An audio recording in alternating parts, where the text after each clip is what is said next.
சங்கத்தின் சார்பாக முன்னாள் தலைவர் பி திருமுருகன் அவர்கள் உரையாற்றுவார்.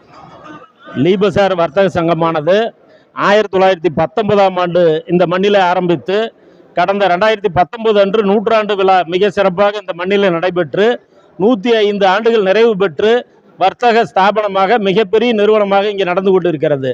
ஆசிய கண்டத்திலேயே 2வது மிகப்பெரிய வர்த்தக ஸ்தாபனமாக விளங்கி கொண்டிருக்கிறது.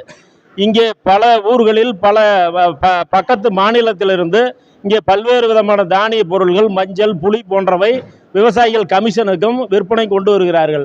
அவற்றை கமிஷன் அடிப்படையில் விற்பனை செய்து கொடுக்கிறோம். இங்கே லீபசார் வர்த்தக சங்கத்தின் சார்பாக இலவச லைப்ரரி, இலவச மருந்தகம், டாக்டர் பரிசோதனை செய்கிறாங்க. இங்கே இருக்கிற மூட்டை தூக்கும் தொழிலாளர்கள், இங்கே இருக்கிற கிளர்க்கு, அவர்களுக்கெல்லாம் கல்வி உதவித்தொகை, அது போன்ற கண் மருத்துவமனை, இது போன்ற இருதய மருத்துவ முகாம், இது போன்ற நிகழ்ச்சிகள் லீபசார் அறக்கட்டளையின் சார்பாக வருடந்தோறும் பல்வேறு நிகழ்ச்சிகளை தொடர்ந்து நடத்தி கொண்டிருக்கிறோம். இங்கே ஜனநாயக முறைப்படி 13 நிர்வாகஸ்தர்கள் கூடி தலைவர் செயலாளர் தேர்ந்தெடுக்கிற முறை வருடந்தோறும் நடைபெற்று கொண்டிருக்கிறது. உள்ளே 8 பேர் நிர்வாக உறுப்பினராக இருக்கிறார்கள். இன்று வட்ட முறையில் முடிந்த 5 பேருக்கு இன்றைய தினம் தேர்தல் நடைபெற்று புதிதாக 5 பேர் தேர்ந்தெடுக்கப்பட்டிருக்கிறார்கள்.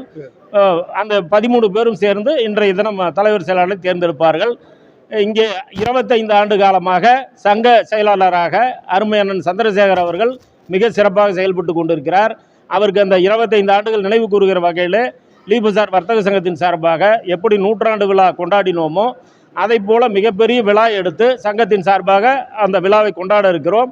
அதற்கு சேலத்தில் உள்ள அனைத்து வணிகர் சங்கங்களையும், தமிழ்நாட்டில் உள்ள அனைத்து வணிக தலைவர்களெல்லாம் அழைத்து மிகப்பெரிய விழாவாக இந்த மண்ணிலே நடத்தப்படும் என்பதை மகிழ்ச்சியோடு தெரிவித்துக் கொள்கிறோம்.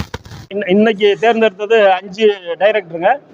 திருமுருகன், நான் ஃபஸ்ட்டு இடம், 2வது சரவண பெருமாள், 3வது பாலகங்காதர திலகர், 4வது ஹரிஹரன் பாபு, 5வது ரமேஷ் என்கிற தண்டபாணி. இந்த 5 பேர் இன்னைக்கு நிர்வாக உறுப்பினராக தேர்ந்தெடுக்கப்பட்டிருக்கிறார்கள்.